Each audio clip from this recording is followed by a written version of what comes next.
The problem with updating an iconic car is that most people have an idea of what it looks like in their head, so automakers have to continually evolve the design so it doesn't become stagnant.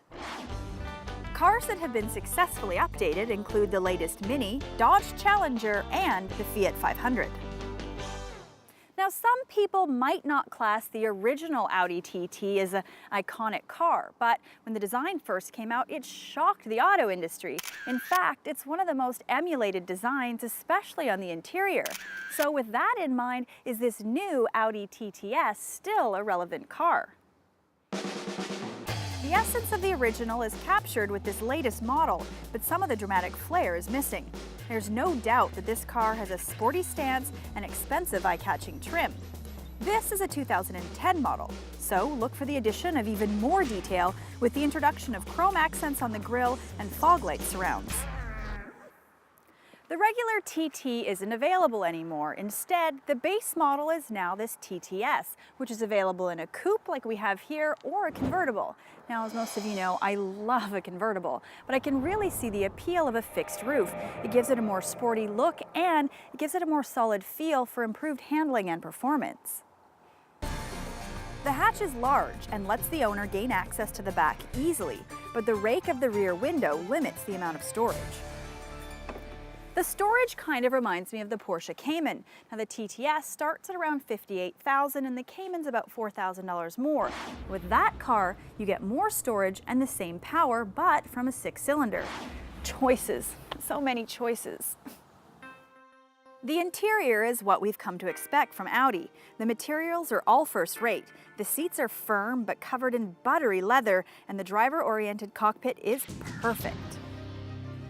Now the one exception is the multimedia interface button. On most of the other Audi products, that button's right in the middle. But in order to save space here, they've put it over to the right-hand side. So it's not as easy to use, and I don't think it looks as good.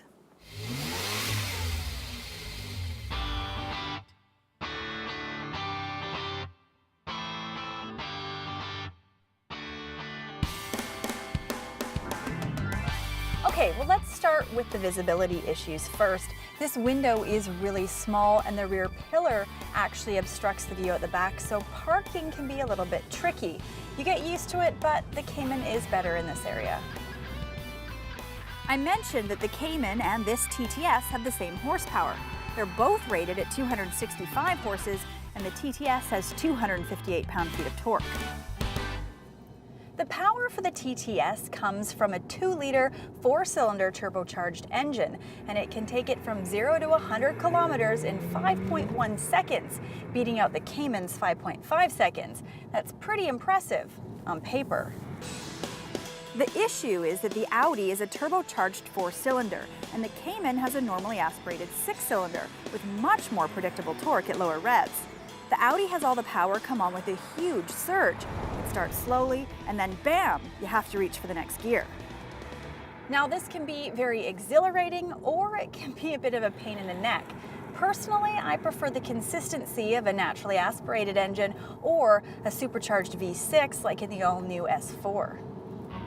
Speaking of V6s, there's no longer a V6 offered in the TTS. The market has embraced Audi's 2-liter engine, and the benefit of better fuel consumption is icing on the cake. What has been added for 2011 is a standard sport button that adjusts the sportiness of the transmission shifts, the level of steering input, and a more aggressive exhaust. This TT is very sporty and fun to toss around, but I really like that it's got a little bit of a lighter steering feel to it. And on the highway, the interior is very quiet and the ride is so smooth, it feels luxurious as well. Well, this TTS is a very stylish looking car, but is it as dramatic as the original iconic one? That's for you to decide. Now, the power and performance are impressive, but in order to get the most out of the engine, it requires timing the turbo leg. Is the Cayman a better car? I don't know. Personally, I'd get the Cayman and the TTS in the convertible.